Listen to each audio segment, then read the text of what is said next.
And we have one final speaker, Jimmy Lee. Jimmy, you want to come up? I want to say special thanks to Jimmy because not only did he go on our trip, came back, and 4 or 5 days later, took his family to Japan and was tasked with putting together the video that you're going to see in a few minutes. And we felt led to ask him share today, so he's had a lot on his plate.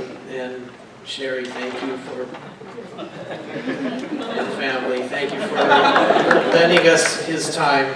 But Jimmy's second year on the relief team, we asked him to share it this morning. Jimmy. Good morning, everybody.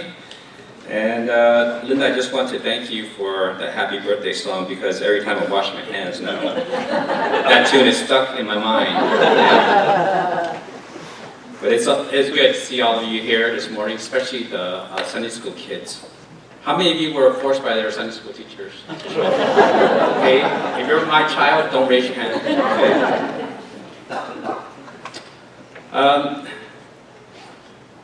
Actually, I'm especially glad to see the high schoolers come because I think in the near future, maybe you might want to, after today's presentation, you might want to go on this trip.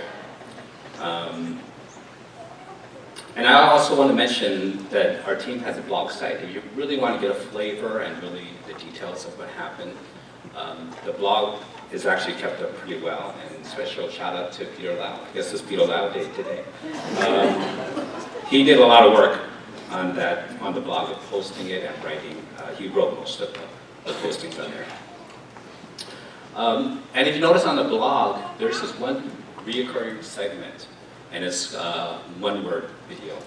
And this was a challenge I had for our team members, that I would approach you sometime during the trip to share with me or get interviewed about one word that signifies what, how God's speaking to you, or just one word that comes to your mind.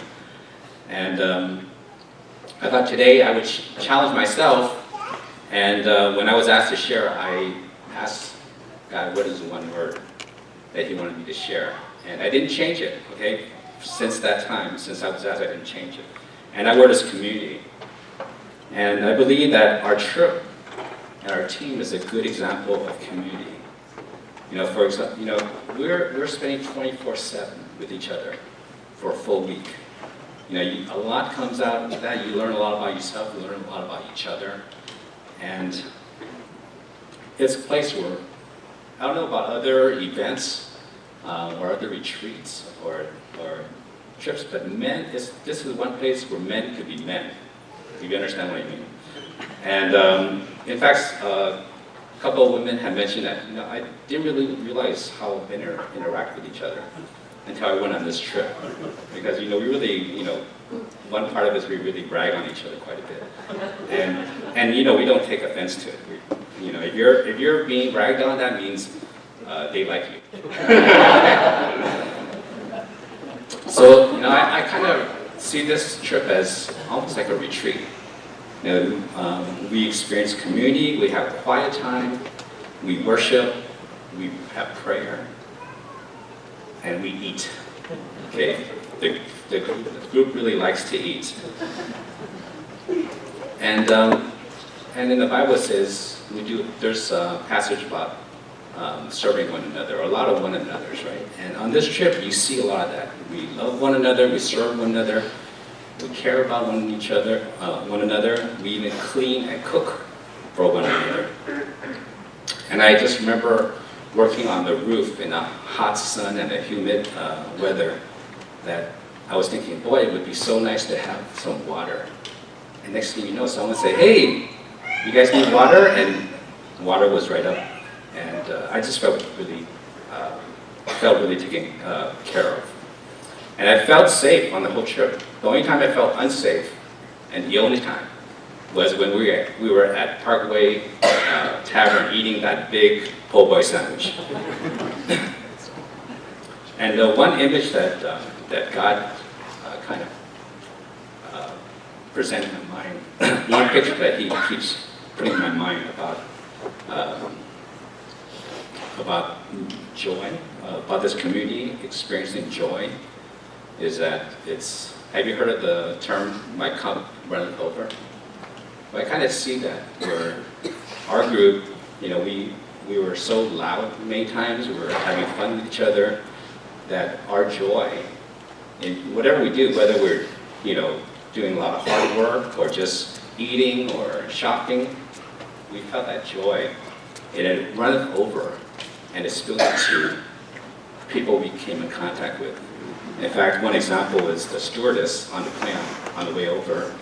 She just had to ask, who are you guys? And we told her what we were doing, and she loved it. And in fact, she loved us so much that she kept bringing us gifts, In fact, she must have taken all her tchotchkes or whatever favorites, just gave it all to us.